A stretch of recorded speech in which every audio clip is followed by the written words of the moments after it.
Thank you for tuning in to another episode of Locked On Bulls. On today's episode, we'll talk about how the NBA salary cap increasing is going to help the Bulls in re-signing Ayo Dosunmu. We're also going to talk about the NBA's proposed in-season tournament as they finalize those options, and Goran Dragic in a way clapbacks at Gilbert Arenas. We'll get into all that and more on today's Locked On Bulls. You are Locked On Bulls, your daily podcast on the Chicago Bulls, part of the Locked On Podcast Network, your team every day.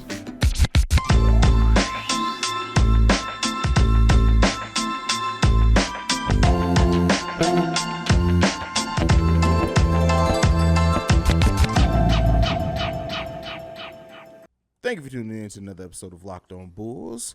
Locked On, a member of the Locked On Podcast Network, where it's your team every day. That is Pat, the designer, host and creator of the Windy City Breeze. I'm Haize, host and creator of Chicago Bulls and Chicago Bears Central. As you can see, we're both in our Bears gear because the Bears had a comeback victory in Week 1, and Green Bay is currently, as of this recording, getting mollywopped against the Minnesota Vikings. This is a good day to be a Bears fan. But with that being said, we're actually here to talk about the Chicago Bulls.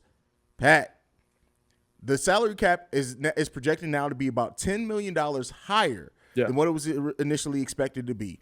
And we're going to talk about why that's important in the re-signing of Ayo Dosunmu. I'm going to lay down some CBA stuff. You guys know I read the CBA, so I'm going to lay down the rules of it. So because the Chicago Bulls did not sign Ayo Dosunmu to a 3-year contract when he was initially drafted, it does mean that they don't have full bird rights for him. So that means that they can re-sign him, but they cannot go over the salary cap to do so. As of right now, the Bulls are projected to have $120 million salary, with the NBA salary cap now expected to be I lost the exact number.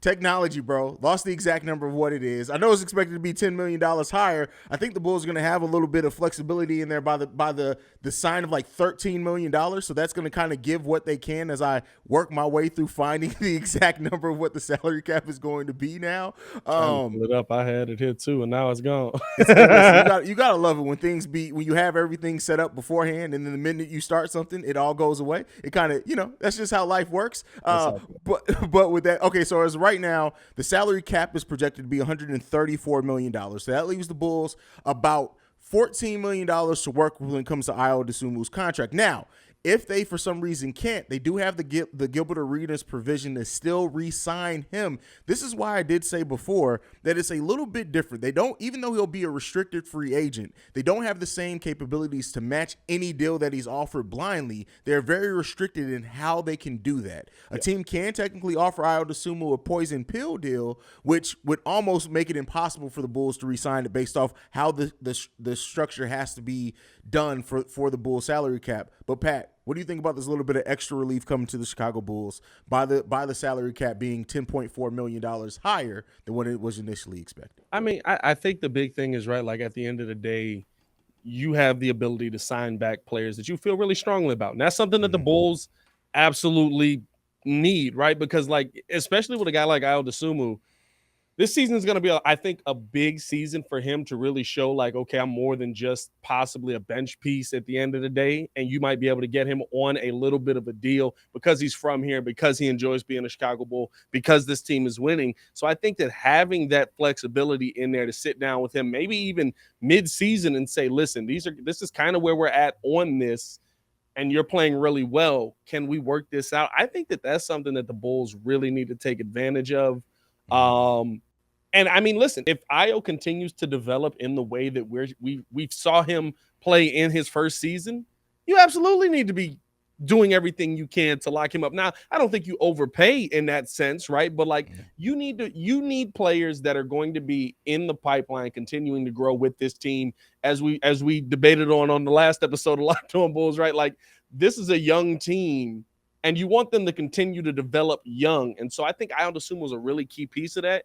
And I like the fact that there's that flexibility in there to get him. And that doesn't include, right, like what's going to be opened up if they work out a team-friendly deal for Boots. That doesn't include what's going to be opened up as the team continues to move further down in the contracts for DeMar DeRozan and Alonzo Ball and stuff like that, and you start to see, you get towards where that money opens up, the Bulls could have a lot of money because the salary cap's not going the other direction by the time that DeMar's contract is up to really go out there and spend not only on the guys in-house, but also just got free agents around the NBA. And you're hoping that at that point, you got years of winning under your belt to attract big-name free agents. For sure. It's the way that I look at it is this. I said this before the Vooch salary cap. Like, if the Bulls didn't extend Kobe, if they didn't extend Vooch, they could have had upwards of $20 million in true salary cap space. It just depends on how they move some other flexible things around. So they have plenty of space to do so. Adding more to the salary cap only helps that, of course, especially when you have an ownership who may not be allowing the front office to go into the luxury tax. The question I want to throw to you, though, is what is a number that it could get too much for you, in your opinion, to keep Ayo Dosunmu? I want to go over his numbers as a starter specifically, because it seems like he's going to be our starting point guard to start the season. Almost 11 points per game, 5.5 assists, and 3.6 rebounds per game. Let's say he not only keeps that, but maybe even extends it a little bit more in his time as a starter while Lonzo's out. What is the perfect contract you think as of right now for, of course, without seeing the season, for Ayo Dosunmu, and what would be the number that you think it would be, as painful as it would be to just go ahead and let Ayo Dosunmu walk? I think, right, like, you have to have the conversation around what is he bringing, and that's why I said maybe by midseason you're able to have that conversation, right? But if he's bringing you the same as last year, and maybe even, right, if he's improving upon it, now you're talking about $15 to $17 million range. Yeah. Because you're talking about your starting point guard at that point, right? Like that's kind of where it gets tough.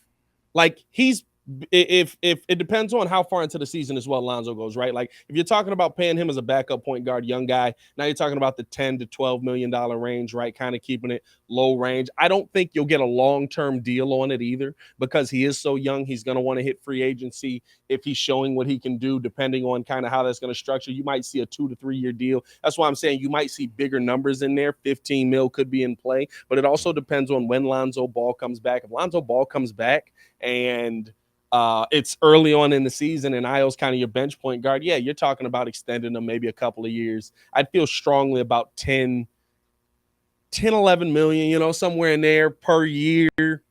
I feel okay on that. But as you start to work your way out with is Lonzo not healthy and we're getting to the All-Star break and now he's your starting point guard till the All-Star break. Now you start to have conversations about paying him like that, because now other teams are going to be looking at him and saying, hey, bro, he can start for you. He can start for us. And that's where it gets kind of tough. That's where now you're talking about paying him probably. You're going to see other teams come in and try to offer him some good money in that situation. For sure. The thing, this is the way that I look at it, and I try to take a total approach to it. So with Zach LaVine, Lonzo Ball, Alex Caruso, and Ayo Dosunmu getting a contract between $10 and $12 million a year, because that's just kind of what I think it's going to sit at. Maybe less than that. He may give a team-friendly deal, and if he does, shout out to him. But that's almost $90 million in your backcourt.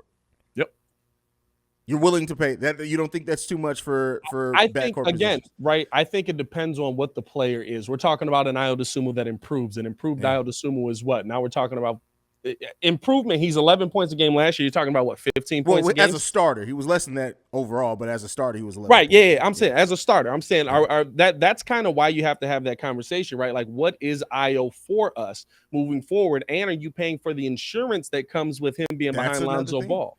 And that may be what I mean. And that's the thing. I don't necessarily think that I'm just going to be clear here. We're having a conversation for the nature of that, but I don't think there's any world in which the Bulls let Ayo Dosunmu walk. When you look at still in the second round, that's their fault. They didn't give him the third year. They could have saved him some money by giving them the third year, but because they didn't do that, and with what's going on with Lonzo, I think the front office knows, no, we got to re-sign Ayo Dosunmu. And you might have to pay him more, right? You might have to pay him more than what you feel. That's why I said, right, I started it at 15 to 17 because Lonzo's getting 20 and he can't play. If Ayo Dosunmu is good enough to give you similar production to what he gave you last season, his ball vision or his court vision improves and his scoring goes up, you're talking about a starting point guard that somebody's going to look at and say, yeah, he's going to be a free agent. He's going to be a really good player for a long time. We're willing to pay him right now a nice 4-year contract. And so you're going to be competing with teams looking at Ayo that are going to say, yeah, no, he's a starting point guard, and you guys want him to come off your bench because you already paid Lonzo $20 million a year. Yeah, I mean, it's going to be one of the more interesting things to watch up in the Chicago Bulls upcoming offseason because, like I said, they're going to have to pay Ayo. I don't even think – it's just the number. Like, whatever the number they settle on, even when you hear Ayo talk about how prideful he is to play for the Bulls, I wouldn't even be surprised if Ayo doesn't even consider – maybe his agent does. You know, you never know when agents get involved, the money gets involved to take meetings, but I think it's going to work out. I think they're going to work it out. I think Ayo is going to come to the table, and AK is going to be like, all right, this is what we got for you. Ayo's going to be like, all right, cool. Let's keep it moving. I think that's the biggest question, right? When the agent gets involved, then you're talking about teams that you're going to be having that conversation of like, listen, maybe Jamal Murray doesn't work out or something. Denver needs a point guard, and they're willing to pay you $20 million this year. Okay, let's go because now you're setting off my PTSD. We're going to go ahead and move. I don't want to hear none of that. Next up, we're going to be talking about the NBA's proposed in-season tournament. But first, I got to talk to you guys about BetOnline. BetOnline.net is your number one source for all your pro and college football betting needs and sports info this season. Find all your latest football league developments, game matchups, news, and podcasts, including this year's opening week's games. BetOnline is also your continued source for all your sports wagering information, including live betting, esports, and scores. The fastest and easiest way to check in on all your favorite sports and events, including MLB, MMA, boxing, and golf. Head to the website today or use your mobile device to learn more about the trends and action. BetOnline, it's where the game starts. All right, Pat. So we talked a little bit about this before where it was rumored that the NBA was going to try to propose an in-season tournament in the next CBA. Well, now we have the exact framework of what's going to be presented to the Players Association. It's going to be up to them if they accept it or not, or they have some slight changes. So as of right now, the framework is this. The Cup games will be played from the start of the season through November.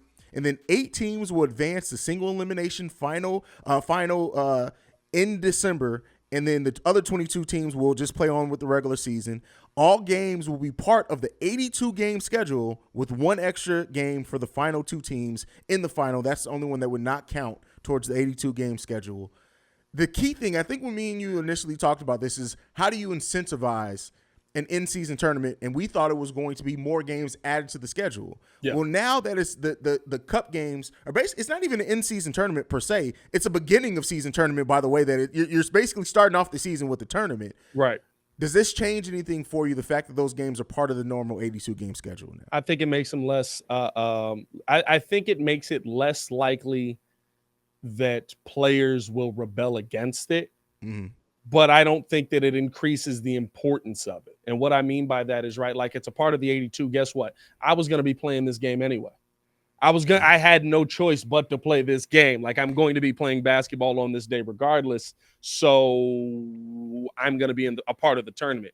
But I don't know how this goes towards, right, like I don't think this changes, if LeBron was going to sit this day, now he's not going to sit. I don't think this changes, Anthony Davis had a rest day scheduled here. I don't think he's going to sit now because they really want to win this in-season tournament. I don't think it brings an importance to it in the slightest, right? Like, I honestly feel like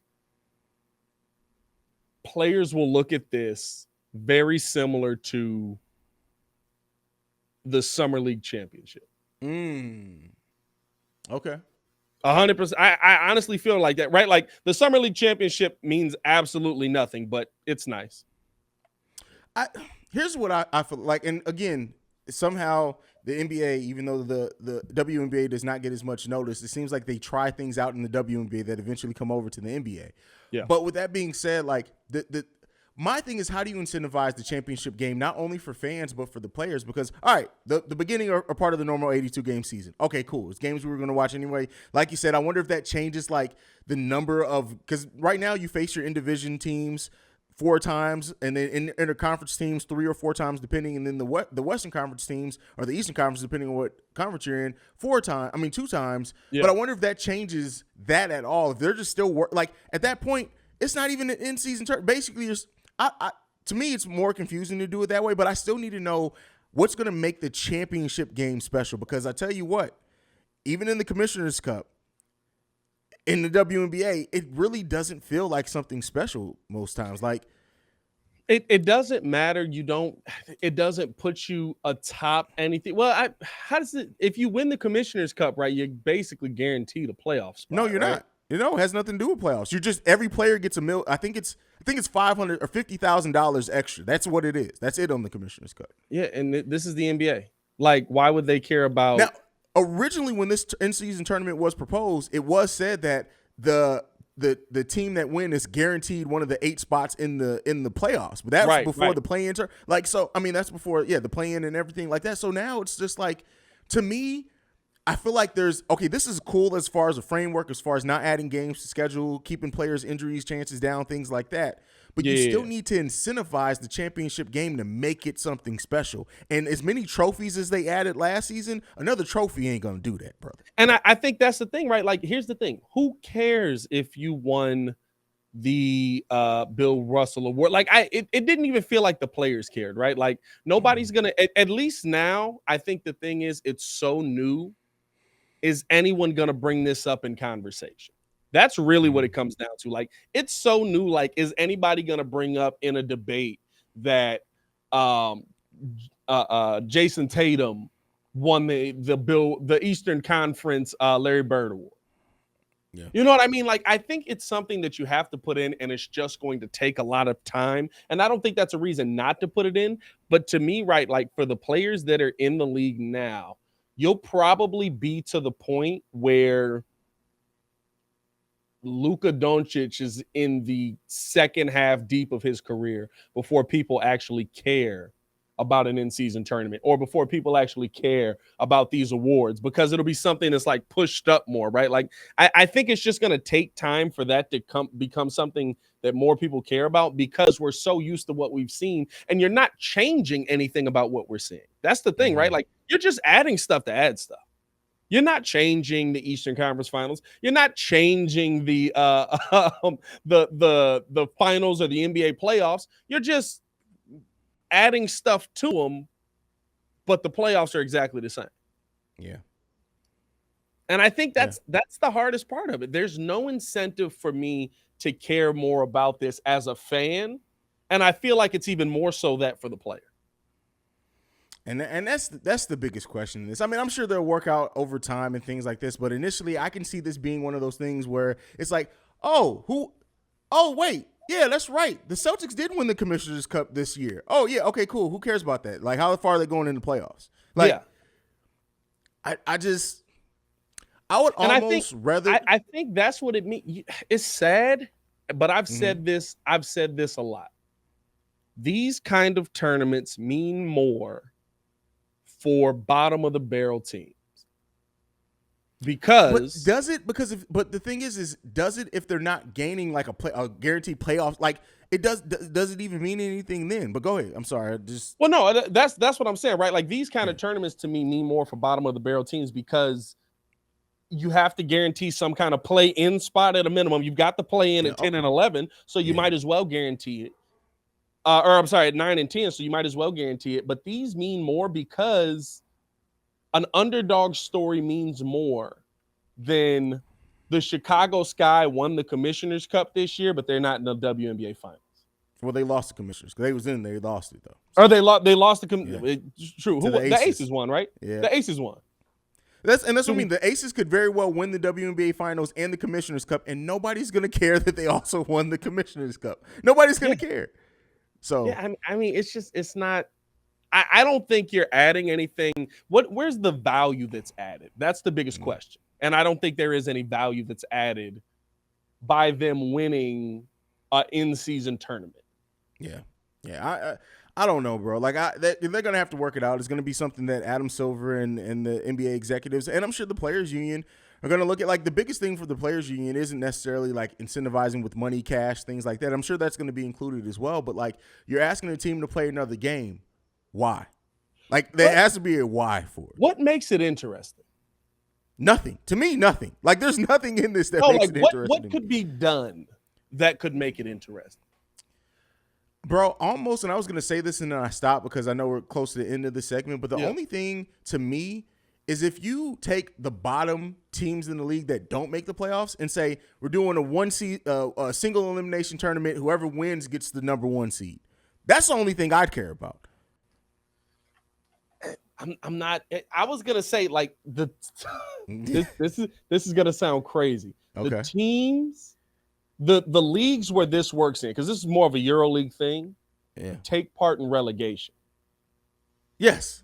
The NBA wants so much to add these other teams in. If you were gonna do something like this, you do it with teams that are like overseas or in the G League or something like that. It sounds crazy.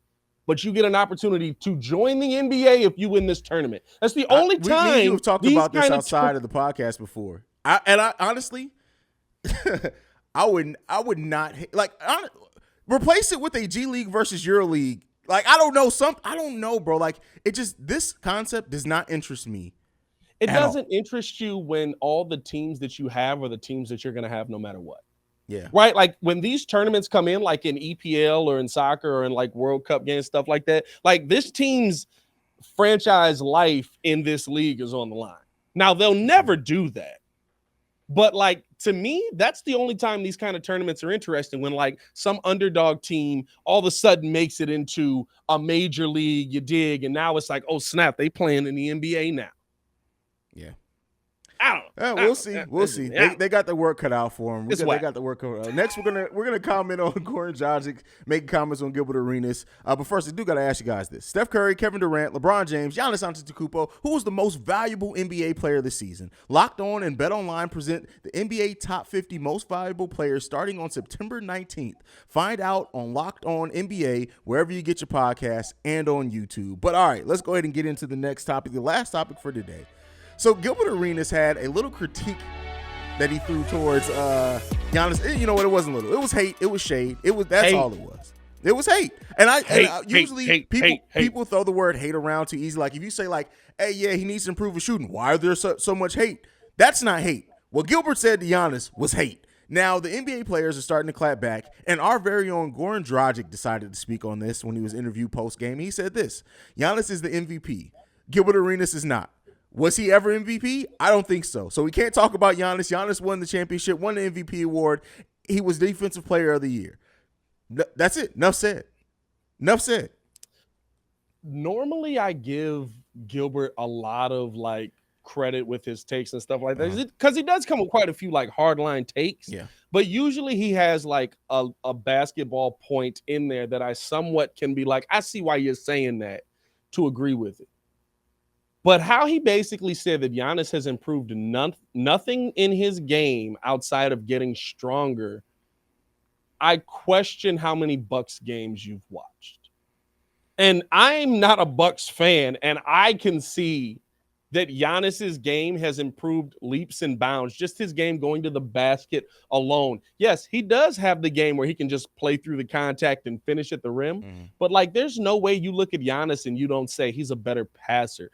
He's a better mid-range shooter. Yeah. That he's a better, like he wasn't a mid-range shooter when he came into the NBA, and now he's a mid-range shooter. Like that was legitimate hate. I like that guys are standing up for their guy. And to me, right, like to say what you said about Giannis is to basically say that Shaq was never good enough to win an MVP because he didn't have the skill set that you had. Tough cookies. The object of the game is how many times do you put the ball in the hoop thing? Giannis puts the ball in the hoop thing a lot of times.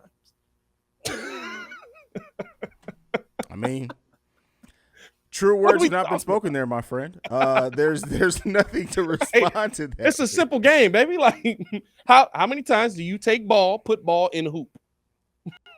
How many times, if ball is missed, do you grab ball and then put ball back in hoop? You do that a lot, you're the best player in the league. I mean, the thing is, too, is that you got to look at it like this. Like, Giannis is a 2-time MVP. He's an NBA champion. He won Defensive Player of the Year before as well.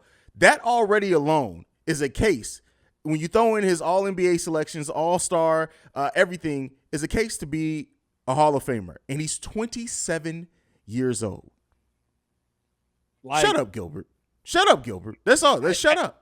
I just don't get it, bro. I don't get, like, I understand, is Giannis the most skilled player that the NBA has ever seen? No. I'm never gonna say that. But Giannis has improved his skill level in this league. Giannis has continued to improve his skill level in this league. Giannis has gotten better at just about something every single season. Now, do I ever think he's going to be a dominant three-point shooter? No. But you know what negates being a dominant three-point shooter? If I go down and I get an and one, yam it on your head, make the free throw, which he also improved his free throw percentage, and then I go down on the other end and I block your shot and come down and do that again. The biggest thing to me is that Giannis saying he doesn't understand basketball. Gilbert saying he doesn't understand basketball. Yeah, what did I say? Giannis? Yeah, Gilbert saying that Giannis doesn't understand basketball. And then he said this as well. He doesn't really understand how to be better and how to train his body. Gilbert, you literally were 20 pounds overweight the whole latter half of your career. Unless you're in the gym training with Giannis, shut up, bro. Shut up. Just shut up, brother. Yeah, I don't know why. I don't know why that argument. You know what I mean? Like, why'd you go with that bar? Like, bro, like that's how I feel. Like, I feel like you're on the Funk Flex. Like, why'd you go with that one? You're talking about the 2-time MVP that's won an NBA Finals and has been Defensive Player of the Year that averages over 30 points a game. Why you go with that bar? And the thing is, you're saying he doesn't understand basketball. Like, Gilbert, you never played D. Like, no, you kicked in defense sometimes when you played the Cavs. That's the only time that Gilbert tried to play D. Shut up, Gilbert. I think the one thing about Gilbert to me is that I'll never take away his basketball acumen because he was a dog. And he was amazing. And absolutely, like, when he said he was like I think who he's talking to? He's talking to one of the rookies on his pod. And basically, like, they were going back and forth on, like, would you lock me up? I would drop it. And Gilbert said every one of your favorite players, I've dropped 40 plus. And that's absolutely true. And a lot of losing efforts, though. Yeah. That's all I said. A lot of losing efforts there. I don't know, man. Listen, it's easier to throw stones from the bottom than it is from the top. And Washington was on the bottom quite a bit. All right, that was just an interesting take from Gilbert Arenas. You know what? And you know another reason why I hate Gilbert, because you just made me defend a Milwaukee Buck. That's how I feel about, like, when P. Kid tries to, like, slander Aaron Rodgers, bro. It's like, don't make me do that. Well, come on. You Aaron Rodgers. I listen. All Aaron Rodgers. Kid got some hot Aaron Rodgers takes, but I don't say nothing because it's Aaron Rodgers. Like, I really don't care about Aaron Rodgers. Hey, listen. I hate him. But he can play football.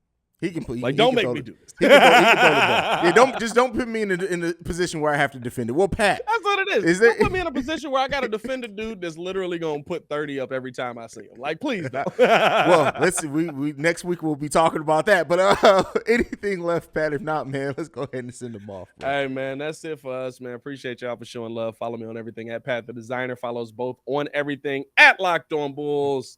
Appreciate y'all for tuning in. You can follow me at CEO Haize, the CEO Haize. And thank you for making Locked On Bulls your first listen every day. Now for your second listen, go and check on Locked On NBA, where the Locked On experts break everything down, all those latest news, rumors, and developments going on around the NBA in 30 minutes or less. They can be found wherever you get your podcast, but that is it for us for today. For Pat the Designer, I'm Haize. This is Locked On Bulls, and we out this mug. Peace, y'all. Peace, man.